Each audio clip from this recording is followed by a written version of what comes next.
जिणवरिन्दे नरसुरभवनिन्दवन्द्ये सिद्धे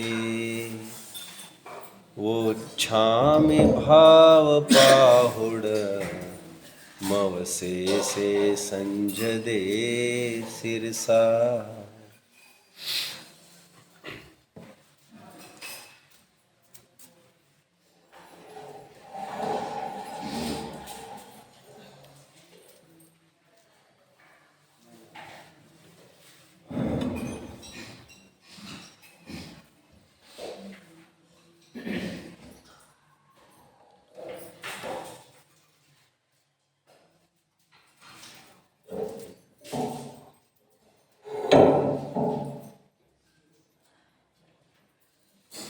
दंडक अरण्य का एक प्रसंग है।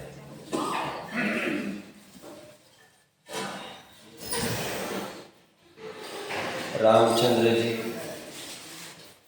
तद्भवमोक्षगामी जी, निकट भव्य लक्ष्मण, निकट भव्य सीता जी, तीनों वनवास में भ्रमण करते हुए एक तालाब के पास आकर खड़े हो। राम को क्या लगा?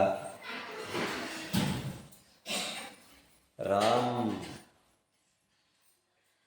बदक की ओर देखते रह गए। बक, बदक, बक। उसकी स्थिरता देखकर रीझ गए।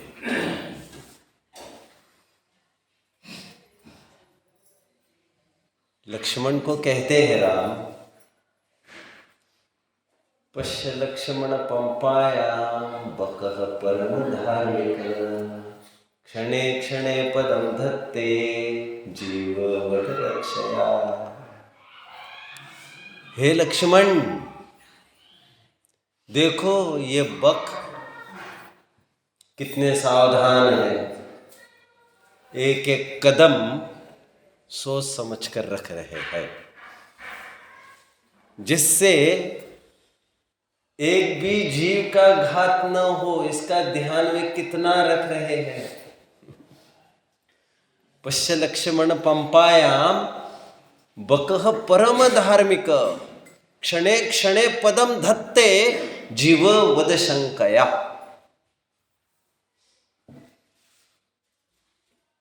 खूब तारीफ कर रहे थे बक की, जितने में उसी तालाब में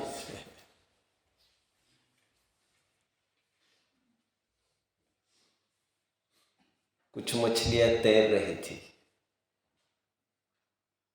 एक मछली बोल पड़ी, रामः किम शस बकः किम शस्यते राम ये ना हम निष्कुलीकृत सहचारी विजानीया चारित्रम सहचारिणा। हे राम, तुम ये क्या कर रहे हो? एक मछली ये कह रही है, हे राम तुम क्या कर रहे हो? तुम किसकी प्रशंसा कर रहे हो? इन बक की, इन बतकों की, जिन्होंने हमारे कुल के कुल साफ कर दिए। वो तो हम ही इनके साथ रहते हैं, हम इनको बहुत अच्छे से जानते हैं। सहचारी विजानिया चारित्रम सहचारिणाम। जो पास में रहते हैं वे ही जानते हैं व्यक्ति कैसी है। बाहर के भेष पर मत जाओ। कैसा ध्यान लगाता है देखा है ना आपने? एक पैर ऊपर उठाकर स्थिर मिनटों घंटों, लेकिन वह ध्यान अच्छे अभिप्राय और अच्छे आशय से नहीं है। फर्क पड़ता है वो आशय अभिप्राय का, भावों का। प्रकरण द्रव्यलिंग और भावलिंग की संधि कहो उसका चल रहा है, किसका कितना वेटेज है मोक्ष मार्ग में, उसका चल रहा है। प्रकरण वैसे तो बहुत गंभीर है। और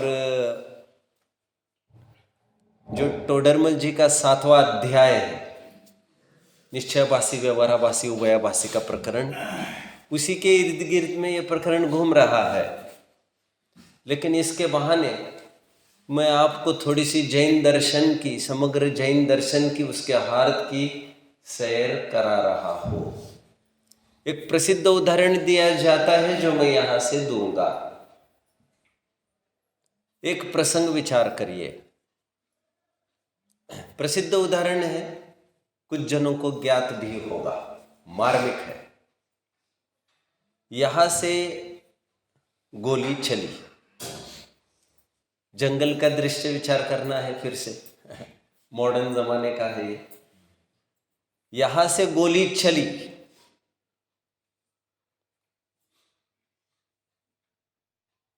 और वहां मान के चलिए शेर मर गया। जैन दर्शन की अदालत ये कहती है कि इस क्रिया के कारण जिसके हाथ में बंदूक है, उस क्रिया के कारण उसे किंचित भी पाप नहीं लगता है, 0 पाप होता है। मैं लौकिक कानून की बात नहीं कर रहा हूं फिलहाल, मैं लोकोत्तर कानून की बात कर रहा हूं। थोड़ा धैर्य से समझिए इस बात को। किंचित भी पाप जिसे दुनिया हत्यारा कहती है, उसे गोली चलाने के कारण किंचित भी पाप नहीं लगता है, 0 पाप। ध्यान रखना, मैं ये नहीं कह रहा हूं उसे पाप नहीं लग रहा है। मैं अभी इतना ही कह रहा हूं कि जो उंगली उसने हिलाई है उसके कारण उसको पाप नहीं लगा है। ध्यान से मेरे शब्दों की तरफ लक्ष्य केंद्रित कीजिए। क्या कहा मैंने ये नहीं कहा है उस व्यक्ति को पाप नहीं लगेगा। मैं इतना ही कह रहा हूं, जो उंगली हिली है, गोली चली है, शेर मर भी गया होगा, उसके कारण उसको किंचित भी पाप नहीं लगा है। उसके अंदर, उस शरीर के अंदर जो रहने वाला जीव है, असमान जाति द्रव्य पर्याय को असद्भुत व्यवहार नए से जीव कहा जाता है। उस जीव को जो शेर को मारने का भाव उत्पन्न हुआ, उस भाव के कारण जरूर उसे पाप लगता है। समझ रहे हैं? मैं ये नहीं कह रहा था कि उसे पाप नहीं लगेगा, लेकिन क्रियाओं के कारण उसको किंचित भी पाप नहीं लगता। लेकिन क्रियाओं के रहते हुए जो अंदर में चलने विचरने वाले जो भाव थे पाप के, उसके कारण उसे पाप बंद हो रहा है। और उस पाप बंद का कंट्रीब्यूशन जैन दर्शन ये कहता है कितना, 1%। कितना? 1% पाप लगेगा। कितना? केवल 1%। हाँ। और मैं इसे मार सकता हूं, ऐसा जो अभिप्राय, समय सार का शब्द बोलिए, अध्यवसान, बंदाधिकार पढ़ लेना चाहिए। अध्यवसान, मिथ्याध्यवसाय, विपरीत अभिप्राय, मान्यता, श्रद्धा की भूल, मिथ्या दर्शन, मैं इसे मार सकता हूं। ऐसी जो मान्यता, उसको लेकर उसे लगता है 99% पाप। क्रिया, परिणाम और अभिप्राय, तीनों को कंट्रीब्यूशन में बता रहा हूं आपको। कंट्रीब्यूशन समझते हो? हिस्सा। जीव को पाप लगता है, उसमें किस कारण कितना पाप लगता है, उसका डिस्ट्रीब्यूशन हम कर रहे हैं। वैसे मैंने जो डिस्ट्रीब्यूशन किया है ये मोटा मोटा है। डिस्ट्रीब्यूशन समझते हो ना आप? जो वर्गीकरण मैंने किया है ये वर्गीकरण मैंने मोटे मोटे तौर पर किया है। बहुत मोटे मोटे तौर पर क्यों कह रहा हूं मैं? क्योंकि यदि सूक्ष्मता से करने जाओ तो शरीर की क्रिया के कारण जो पाप मैंने कहा है वो तो 0 का 0 ही रहेगा। लेकिन जो भावों के कारण, शेर को मारने के परिणामों के कारण जो मैंने 1% पाप कहा है, और अभिप्राय की भूल मैं मार सकता हूं इसके कारण 99% पाप कहा है, इसमें चेंज करना पड़ेगा। फिर सूक्ष्मता से विचार करें तो 99.99999999% करना पड़ेगा, और 1% की जगह 0.000000001% करना पड़ेगा। कुछ समझ रहे हैं मेरी बात को? क्योंकि जैन दर्शन यह मानता है कि मिथ्या दर्शन के साथ अनंतानुबंधी रहती है। जितना पाप अप्रत्यक्षानावरण प्रत्यक्षानावरण संज्वलन के उदय को लेकर होता है, उससे अनंत गुना पाप अनंतानुबंधी के उदय को लेकर होता है। वे ही परिणाम समझ रहे हैं आप? हालांकि वे ही नहीं रहे अभी, समझ रहे हैं? वे के वे है भी और वे नहीं भी। ठीक है जो मैं कह रहा हूं, समझ रहे हैं बात को? मारने का भाव यदि अनंत अनुबंधी कषाय के उदय जनित हो तो उसका फल अनंत गुना है। मारने का भाव अप्रत्यक्ष अनावरण के उदय जनित हो तो उसका अनंतवे भाग है। ऐसा आगे बढ़ना पड़ेगा। मैं तो 1% और 99% करके 99 गुना इतना ही कर रहा हूं। जैन दर्शन अनंत गुना पाप कहता है। आप समझ रहे हैं मेरी बात को? इस केस को फिर से अपन खड़ी करते हैं। अभी मैंने इतना भर कहा कि शरीर की क्रिया जो हुई, जो इतनी सी उंगली हिली, उसकी जो ट्रिगर दबा, बुलेट बाहर निकली, वहां पर हो सकता है छेदा गया होगा शेर, हो सकता है मर गया होगा, उसके कारण किंचित भी पाप नहीं हुआ। जो मारने का भाव हुआ है इसे, उसके कारण 1% पाप हुआ। जो उसको मैं इसे मार सकता हूं, ऐसा जो कर्ता कर्म की भ्रांति पड़ी है उसे, उस कर्ता कर्म की भ्रांति मिथ्या दर्शन के कारण 99% पाप लग रहा है।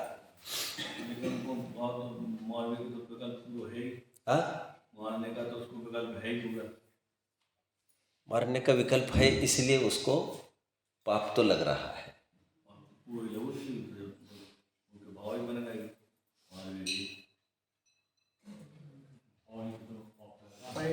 देखो देखो देखो,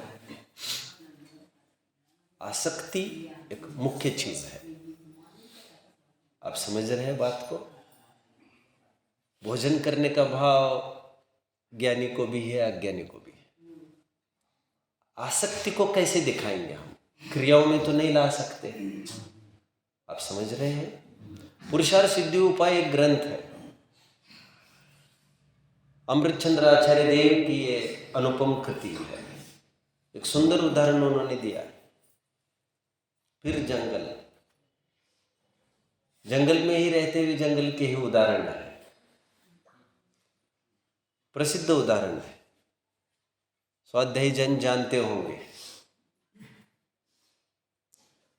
बिल्ली आई,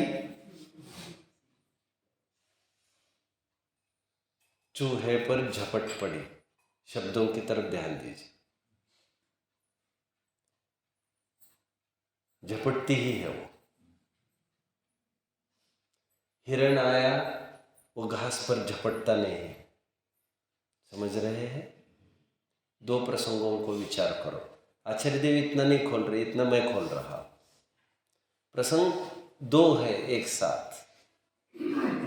बिल्ली आई, चूहा खा रही है। हिरण आया, घास खा रहा है। ठीक है, दोनों की एक्टिविटी समान।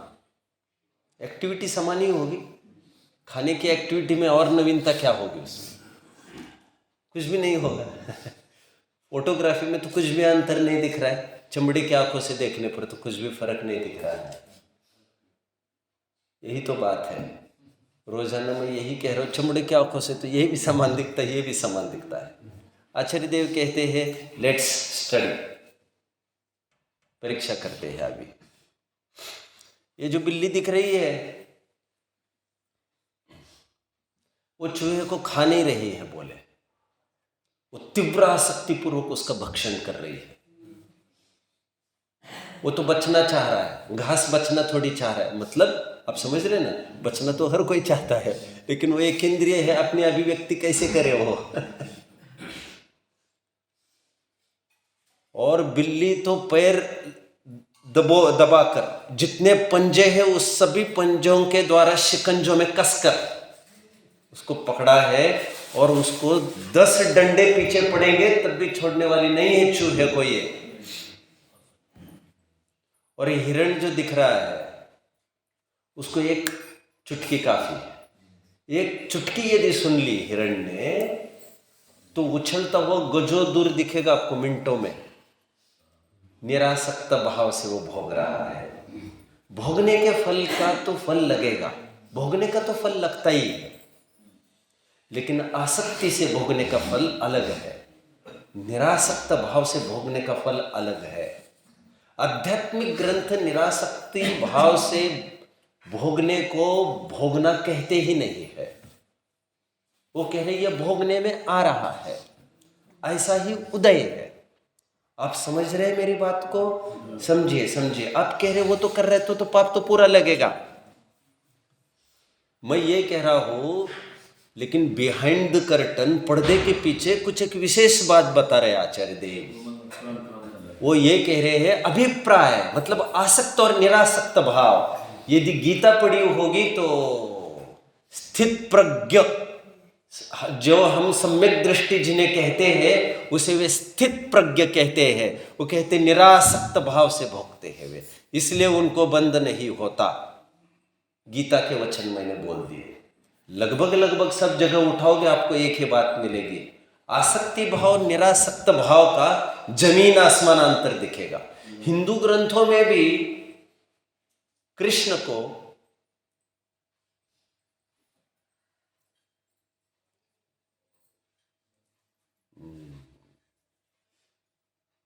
एक शब्द बोल रहा हूं, ब्रह्मचारी कहा है। क्या कहा? मैं रिपीट करूं? ब्रह्मचारी कहा है। ब्रह्मचारी के लिए कुछ विशेषण दिया है, नित्य ब्रह्मचारी मानकर चलिए। ये ब्रह्मचारी कैसे हो गई है? अटपटी नहीं लगनी चाहिए बात, क्योंकि ज्ञानी जन भोगते हुए भी हमारे यहाँ 8,000, 16,000, 18,000 रानियों का उल्लेख है। 96,000 को भोगते हुए भी एक एक रानी के दिल में टटोलो तो कौन मिलेगा? कौन मिलेगा? भरत। दिल खोल के देखो एक एक रानी का तो कौन दिखेगा? भरत। 96,000 को पोस्टमार्टम करेंगे तो कौन दिखेगा? भरत। लेकिन भरत का यदि पोस्टमार्टम करेंगे तो आपको कोई नहीं दिखने वाला है 96,000 में से। भरत के दिल में कोई और बसता है, कौन जाने। ज्ञानी खाते हैं कि नहीं खाते हैं, समय सार की गाथा कौन जानता है। ज्ञानी पीते हैं कि नहीं पीते हैं, परिग्रह करते हैं कि नहीं करते हैं।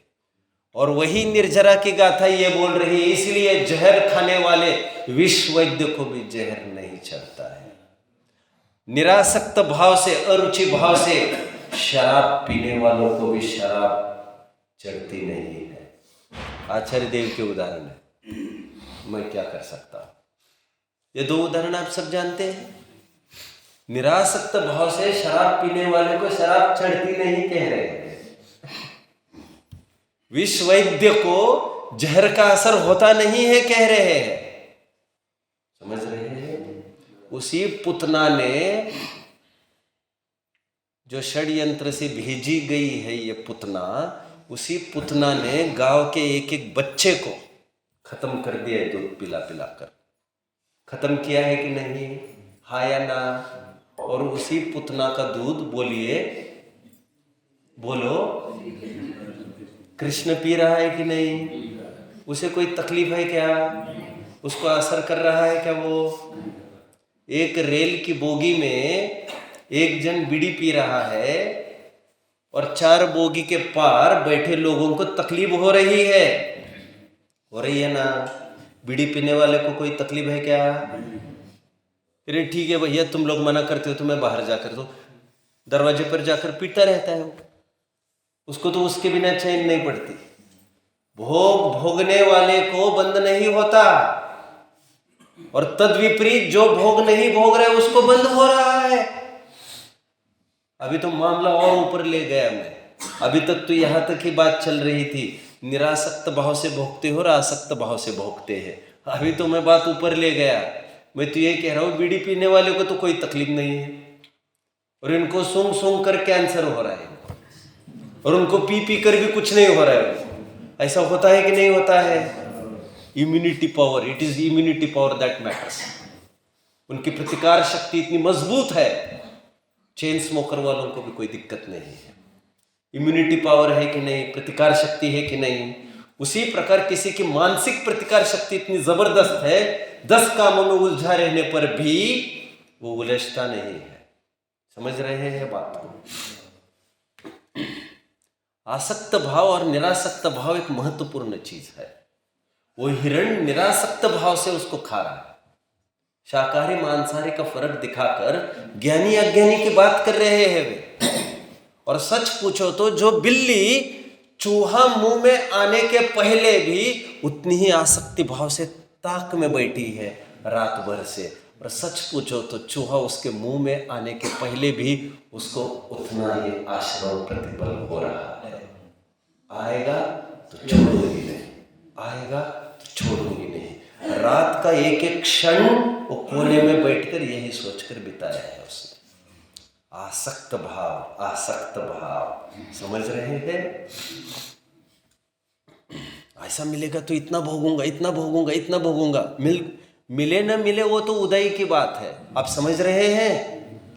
बंधने के लिए कुछ करने की जरूरत नहीं है जैन दर्शन में, समझ रहे हैं? और निर्बंध होने के लिए करना छोड़ने की भी बहुत जरूरत नहीं है, समझ रहे हैं? कुछ लोग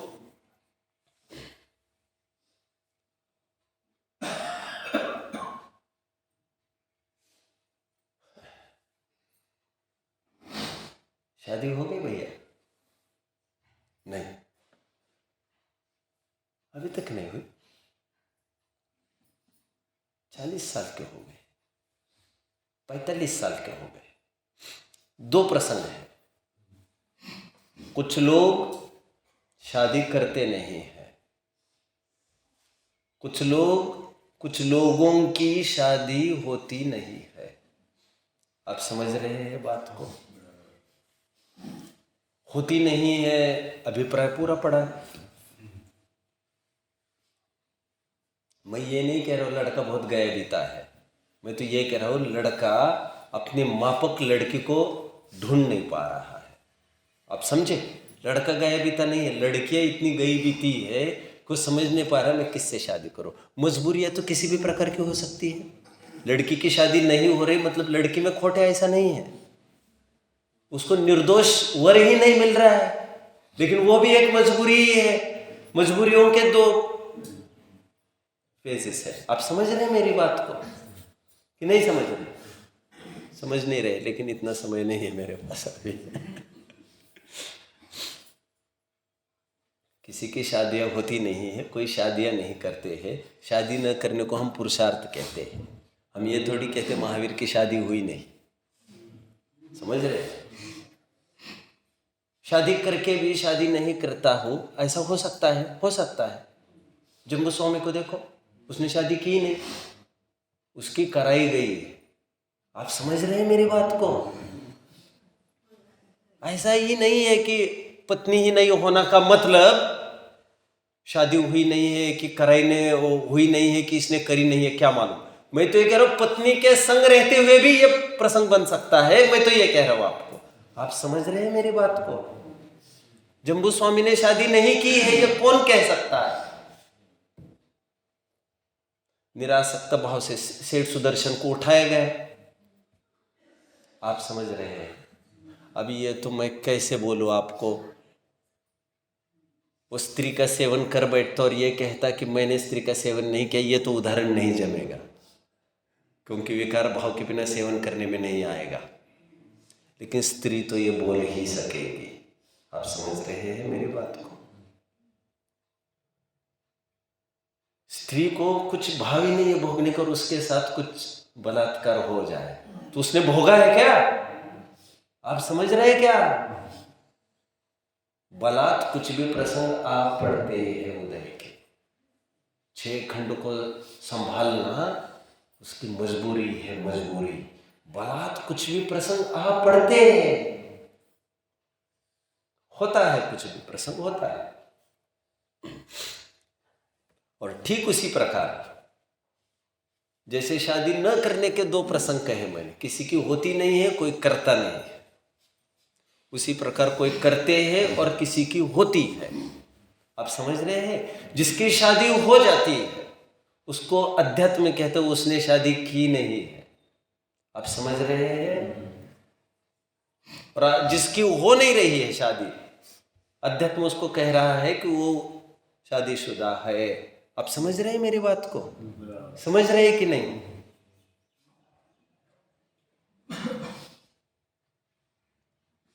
बच्चे चुस्त रहते हैं, मैं बच्चों को पढ़ाने की आदत है मुझे थोड़ी।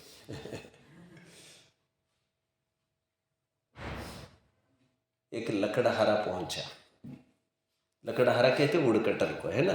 लकड़हारा पहुंचा डॉक्टर के पास। डॉक्टर के पास तो पहुंचेगा ही। वो डॉक्टर को ये कह रहा है, डॉक्टर साहब मैं लकड़ी काट रहा था और पैर कट गया। क्या कह रहा है? प्रक्रिया वही है, कुल्हाड़ी ऊपर आई और पटकी गई। जैसे पैर पर वैसे लकड़ी पर, जैसे लकड़ी पर वैसे पैर पर। वीडियोग्राफी में, फोटोग्राफी में कुछ अंतर दिख रहा है क्या आपको? लेकिन उसका अभिप्राय पैर को काटने का थोड़ी था, वो तो कट रहा है उसका, तभी तो डॉक्टर के पास दौड़ रहा है। इसलिए तो हम यहाँ पर आ रहे हैं रात दिन। आप समझ रहे हैं? ऐसा हो रहा है हमसे, ऐसा हो रहा है प्रतिक्रमण के बहाने, प्रत्याख्यान के बहाने, आलोचना के बहाने। हम तो फिर यहाँ आते काहे के लिए? यदि उसको पैर काटना ही होता तो डॉक्टर के पास काहे के लिए आता हो? गलती से कट गया है तभी तो आ रहा है। सब कुछ हो सकता है क्या अभी? और ऐसे तो रात दिन प्रतिक्रमण कर रहे हैं हम। उसकी तो एक आध बार टांग कटती होगी, रोज रोज थोड़ी कटेगी उसकी। लेकिन यहां पर तो प्रतिपल हो रहा है ऐसा, फिर घुसे जा रहे, फिर घुसे जा रहे हैं। इसीलिए प्रतिक्रमण को एक आवश्यक में लिखा है। क्या कहा? 6 आवश्यक होते हैं, 6 आवश्यक। समता समारे, स्तुति उचारे, वंदना जिनदेव को, करे श्रुति रति, करे प्रत्याख्यान, या करे जो भी करे प्रतिक्रमण, तजे तन अहमेव को। प्रतिक्रमण को आवश्यक कहा। आवश्यक, आवश्यक समझते हो किसे कहते हैं? गलती हो ना हो, हाजिरी लगाना है यहाँ पर रोज, तुमको रोज हर घंटे में लगाना है। आहार करने जा रहे, हाजिरी लगाओ। आहार करने के बाद आए, नगर में घूम कर आया है, इसके दिमाग का कोई भरोसा नहीं, हाजिरी लगाओ। आप समझ रहे हैं? इसको कहते हैं आवश्यक। और रात दिन प्रतिक्रमण में ही निकलता है उनका। कुछ भी हुआ प्रतिक्रमण, कुछ भी हुआ प्रतिक्रमण। बार बार गलतियां करता है, बार बार प्रतिक्रमण करता है। अवस्था ही कुछ ऐसी है। लोग कहते हैं तो प्रतिक्रमण करता ही काय के लिए? जब गलतियां, तुम माफी मांगते तो गलतियां क्यों करता है? आचार्य देव ये कह रहे हैं, तू ये कह रहा है तो माफी काय के लिए मांगता है? हम ये कह रहे हैं माफी मांगता है तो गलती क्यों करता है? 2 बातें हैं, 2 बातें हैं इसमें। आप समझ रहे हैं? गलती करता है तो माफी क्यों मांगता है? माफी मांगता है तो गलती क्यों करता है? लेकिन वो हो जाती है उससे। भावना किसकी भाई है? मुनिराज ने प्रतिज्ञा किसकी की है दीक्षा लेते समय? मुनिराज दीक्षा लेते हैं, प्रतिज्ञा किसकी करते हैं? किसकी? शुद्धोपयोग की। शुद्धोपयोग की प्रतिज्ञा करते दीक्षा लेते समय, और प्रतिज्ञा ली, शुद्धोपयोग की ली। कोई भरोसा है शुद्धोपयोग का? तुरंत तो कोई सवाल ही नहीं है, लेकिन शुद्धोपयोग भी हो जाएगा तो शुभोपयोग में आएंगे कि नहीं आएंगे? ऐसे एक भी मुनि हुआ नहीं है जो शुद्धोपयोग के बाद शुभोपयोग में आया नहीं है। आप समझ रहे हैं? तीर्थंकर हो, क्षपक श्रेणी चढ़ने वाले हो, तद्भव मोक्षगामी हो, अंतर मुहूर्त में निकलने वाले हो, शुद्धोपयोग के बाद शुभोपयोग में आने का नियम है, नियम। और हजारों दफे। और प्रतिज्ञा शुद्धोपयोग के लिए है। प्रतिज्ञा शुद्धोपयोग के लेने पर प्रतिज्ञा तो टूट गई आपके अंतर मुहूर्त में ही। अब टूट गई तो टूट गई। टूट गई तो क्या कपड़े पहनने चले जाएंगे क्या हम फिर स्थितिकरण करने की कोशिश करेंगे। ज्ञानियों से होती है चीजें, समझ रहे हैं? अज्ञानी करता है। अब कभी ऐसा भी कहा जाता है ज्ञानी करता है, इसलिए स्वतंत्र कर्ता एक बहुत फेमस रूल बनाया आत्मख्यातिकार ने। जो स्वतंत्र इच्छा से करे वही कर्ता कहा जाए। इस न्याय से ज्ञानी कर्ता नहीं है, और इसलिए जो ज्ञाता है वो कर्ता नहीं, करता है वो ज्ञाता नहीं। आप समझ रहे हैं? क्योंकि आसक्ति भाव से करने को ही कर्ता कहता है समय सार, निरासक्त भाव से करने को करना कहता नहीं है। जम्बू स्वामी की शादी अध्यात्म की डिक्शनरी में नहीं हुई है। उनकी पत्नी का नाम ढूंढने जाओगे जम्बू स्वामी का तो सुमति मिलेगा। आप समझ रहे? सम्यक दर्शन में यही है रमनी उनकी। भरत जी घर में वैरागी। अमित गति आचार्य ने बहुत सुंदर छंद लिखा जिसमें उन्होंने वनेपि दोषा प्रभवन्ति रागिनाम, क्या? फिर से, वनेपि दोषा प्रभवन्ति रागिनाम। रागी जीव वन में भी चला जाए सदोष ही है।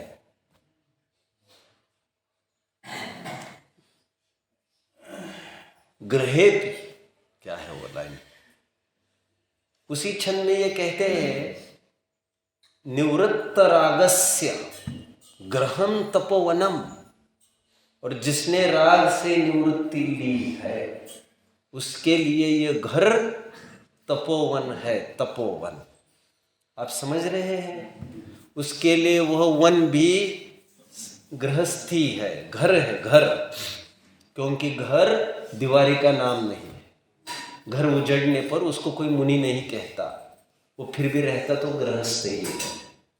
आप समझ रहे हैं? आयलक शुल्लक को भी कहते गृहस्थ ही है।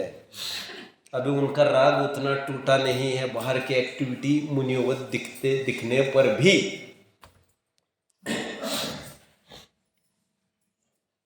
क्रिया परिणाम अभिप्राय आसक्ति भाव से करने को ही करना कहते हैं। हम थोड़े आउटर पर आकर खड़े हो गए थे। द्रव्यलिंग और भावलिंग की हम संधि कर रहे हैं। संधि समझ रहे हो? मैत्री, उनका interrelationship, how they are related with each other, वे किस प्रकार संबंधित है एक दूसरों से। द्रव्यलिंग और भावलिंग आप पकड़ रहे हैं? मोक्ष मार्ग प्रकाशक 313 पेज पढ़ना चाहिए जाकर। 309-10 भी पढ़ लेना चाहिए यदि मैं गलत नहीं हूं तो। पुरुषार्थ से मोक्ष की प्राप्ति का प्रकरण है, इतनी बात पक्की है।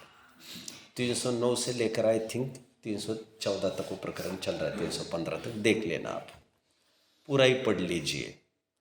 वहाँ पर मुनि होने का, वहाँ पर बात चल रही है निर्वाण का कारण कौन,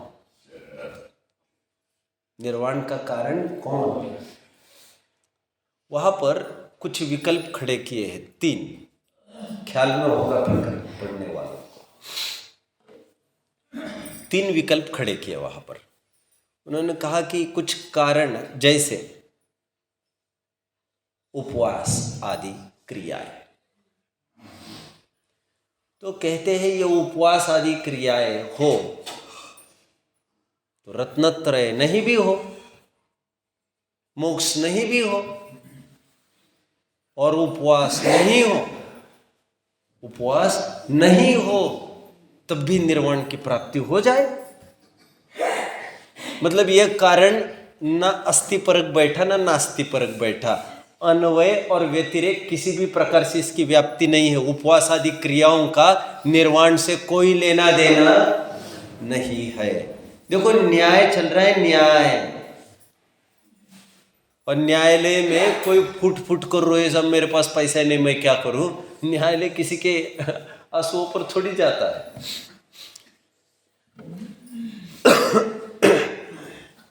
आंसू बहाने वालों पर सदाकाल करुणा होती है ऐसा नहीं। आंसू बहाने वालों पर गुस्सा ज्यादा और तरस भी ज्यादा आना भी देखने में आता है। समझ रहे हैं? मैं कुछ कह रहा था।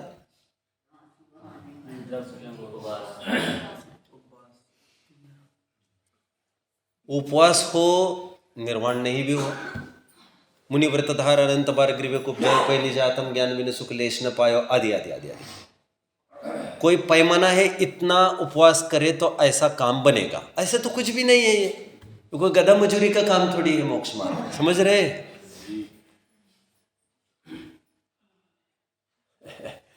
डेली वेजेस पर ऐसा थोड़ी काम बनता है इसका।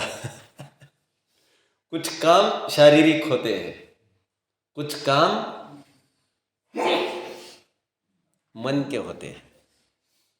समझ रहे हैं? कुछ काम दिल के होते हैं। शरीर के काम के होते मजदूरी। जो मस्तिष्क के काम करता है उसे कहते हैं कलाकारी, कह सकते हैं आप उसको। मजदूरी नहीं कहता कोई। An artist doing a thing, that is not called मजदूरी। आप समझ रहे हैं? धर्म या कोई शारीरिक प्रक्रिया का काम नहीं है, बात नहीं है यहाँ पर। पहला विकल्प खड़ा किया उपवास का, कि उपवास नहीं हो, उपवास हो और निर्वाण की प्राप्ति न हो, ऐसा कोई उदाहरण है? कितने चाहिए आपको? कितने चाहिए ये बताओ।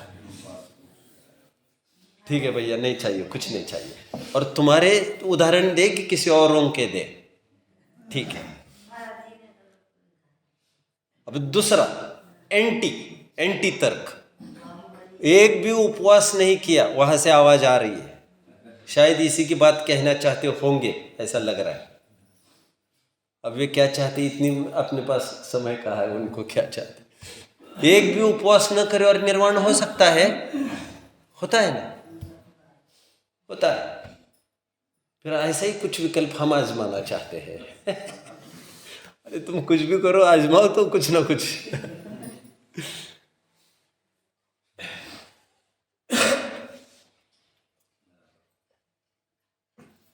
भरत जी ने एक भी उपवास नहीं किया, काम बन गया। समझ रहे हैं? उपवास किया था भरत जी ने। अभी इसका मैं थोड़ा अंदर का अर्थ बताता हूं। कुछ विरोधकों ने मोक्ष मार्ग प्रकाशक की इस लाइन का खूब विरोध किया है। जवाहरलाल जी भिंडर, आपकी सभा में बोलने का बहुत काम नहीं है, वो तो कोई अच्छे विद्वान होते तो मैं बोल देता यार। मैं आपको ज्यादा उलझाना नहीं चाहता। लेकिन किन्हीं ने मोक्ष मार्ग प्रकाशक की कटाई के रूप में ग्रंथ लिखे। आपने देखा होगा, मोक्ष मार्ग प्रकाशक समीक्षा विशेष, जवाहरलाल जी भिंडर ने कटाई की, फिर देवेंद्र जी नीमच वालों ने फिर से स्थापना की। अभी इतना समय कहा बोलने को। कहते देखो ये कहा लिखा पंडित जी चूक गए कह रहे उपवास नहीं बिना हुए बिना। बोले ऐसा तो होता ही नहीं कभी।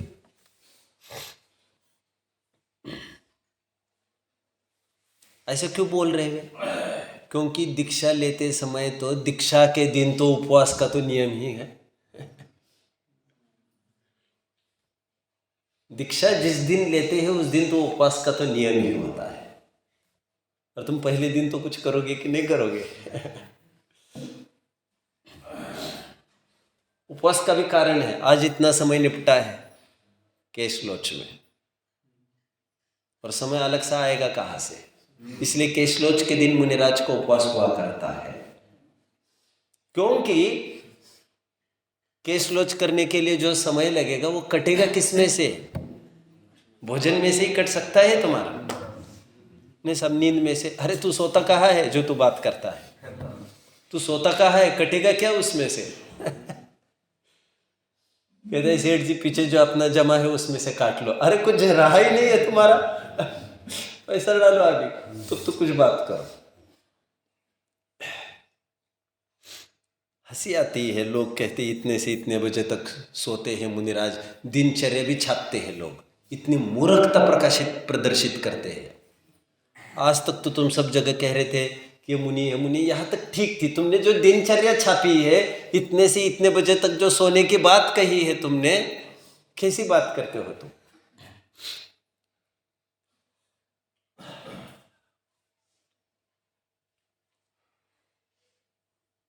असुत्ता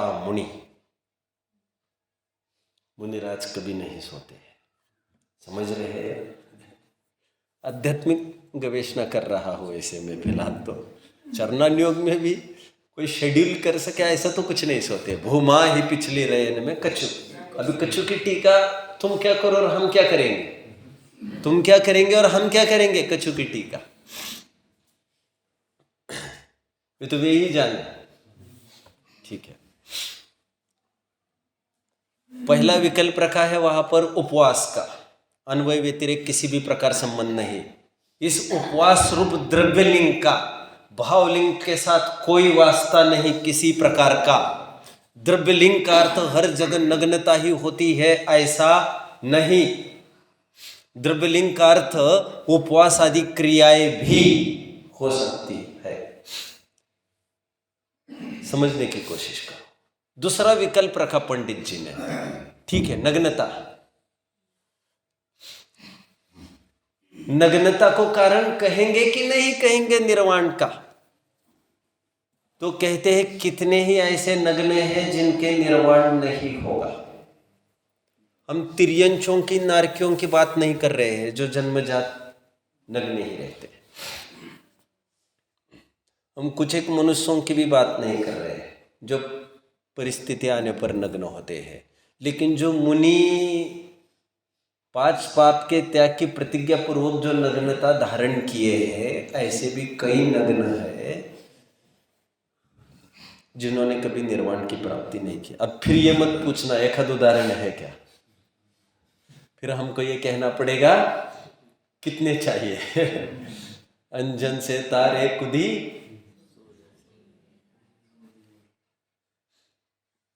कितनी गोद कितनार की, कित तिर्यंचा जान, कितने जनों को। वो तो प्रसंग दूसरा। खैर, आपने द्रौपदी का ऐसा कराया, आपने सीता का ऐसा कराया, आपने अंजन का ऐसा कराया, आपने कितने जनों को तारा, कितने जनों को तारा। तो कितने जनों को तारा, कितने की लिस्ट है? कितने की लिस्ट बनेगी? 1 जन की भी बनेगी। चलो ठीक है।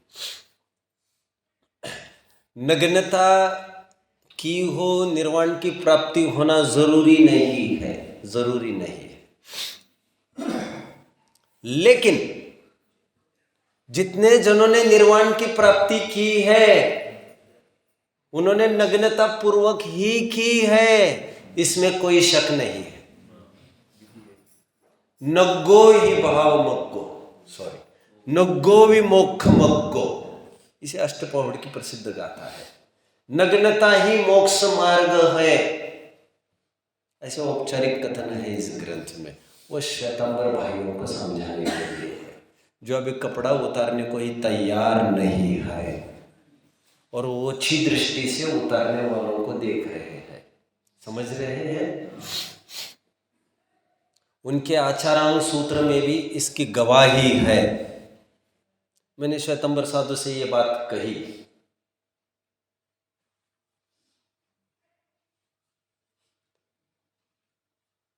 वो कहते कैसा लगता है, वो कैसा नग्नता।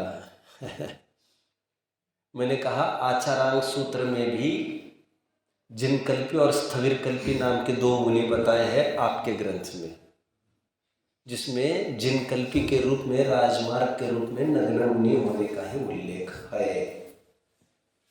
धीरे धीरे करके आप 14 उपकरण तक घेर लिए आपने, धीरे धीरे करके, समझ रहे हैं। लेकिन प्रारंभ आपने भी नग्नता से ही किया है। नाजायज लाभ उठा कर, द्रव्य क्षेत्र काल भाव की परिस्थितियों की आड़ दिखा कर। पंडित जी का कहना है कि यह काल परिपालना के लिए कठिन है, असंभव भी है, लेकिन वो निर्वाण की अपेक्षा असंभव है, समझ रहे हैं। रत्नत्रय की पालन की अपेक्षा नहीं, रत्नत्रय जैसा चौथे काल में होता था वैसा ही आज भी होता है। 28 मूल गुण का परिपालन जैसे तब होता था वैसा आज भी होता है। इसमें कमी वेशी नहीं होती। तुम और हम डिसाइड करने के लिए कोई अदालत नहीं है यहाँ पर। We are not here to decide the truth. We are here to think about the decided truths. हम सत्य की खोज करने नहीं बैठे हैं, खोजे हुए सत्य का अमल करने की कोशिश करने बैठे हैं। हमारे हाथ में किसी ने अधिकार दिए नहीं है वो ये 28 से 27 हो सकते हैं क्या, ये कोई परचूने की दुकान है क्या, 27.5 हो सकते हैं क्या, ठीक है 27.25 कर दो। अरे हमारे कारण से क्या हो जाएगा, तुम कपड़े ही पहन लो, तुम क्या करते हो, तुम कपड़े ही पहन लो ना। फिर कपड़े पहनकर मुनि मनवाते ही है श्वेतंबर, तो तुम भी पहन लो। नग्नता हुए बिना निर्वाण की प्राप्ति हरगिज संभव नहीं। न गो विमोक्ष मग्गो।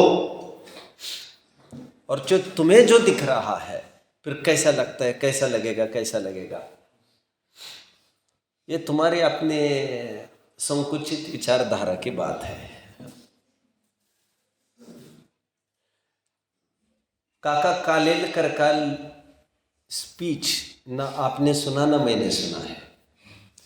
मैं कुछ पढ़ता रहता हूँ, काका कालेलकर का एक स्पीच पढ़ लेना चाहिए आपको जैन धर्म की पुस्तक में। जैन धर्म नाम की पुस्तक है, कैलाश चंद्र सिद्धांत शास्त्री की रखी हुई बेजोड़ रत्न है। मरने के पहले ऐसा पढ़ना जरूरी है।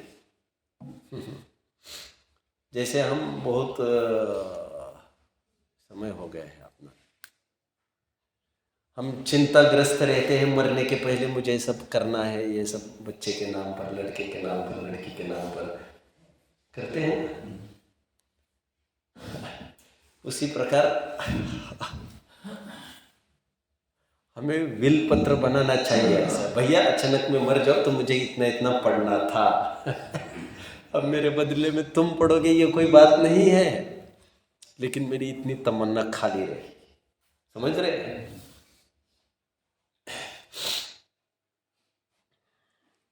तो बच्चा भी समझे बाप की कौन सी अरमान थे जिसको मैं अभी पूरा कर सकूं, उनकी इच्छा पूरी नहीं हुई। पन्ना खोल कर देखे तो देखेगा वो 10-20 ग्रंथ पढ़ने बचे थे, पढ़ना हो तो पढ़ लेगा वो। किसी का पुण्य किसी को जाता थोड़ी है, सो तो किसी की संपत्ति भी किसी को नहीं जाती, वो तो और बाहर की बात है। रत्नत्रय तीसरा विकल्प रखा। पंडित जी ने कहा जितने भी जन निर्वाण को प्राप्त हुए रत्नत्रय से ही हुए, और जितने जन भी निर्वाण का अभाव वाले हैं वे रत्नत्रय के अभाव वाले ही है। इसलिए प्रधान लिंग भाव लिंग ये रत्नत्रय का ही है। ये द्रव्यलिंग के नाम पर नग्नता हो अथवा 28 मूल गुण में तो नग्नता वैसे ही आ जाती है।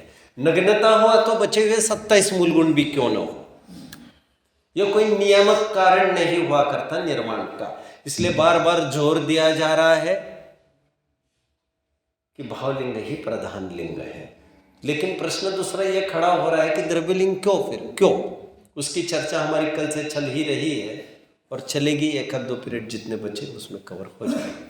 ओम नमः।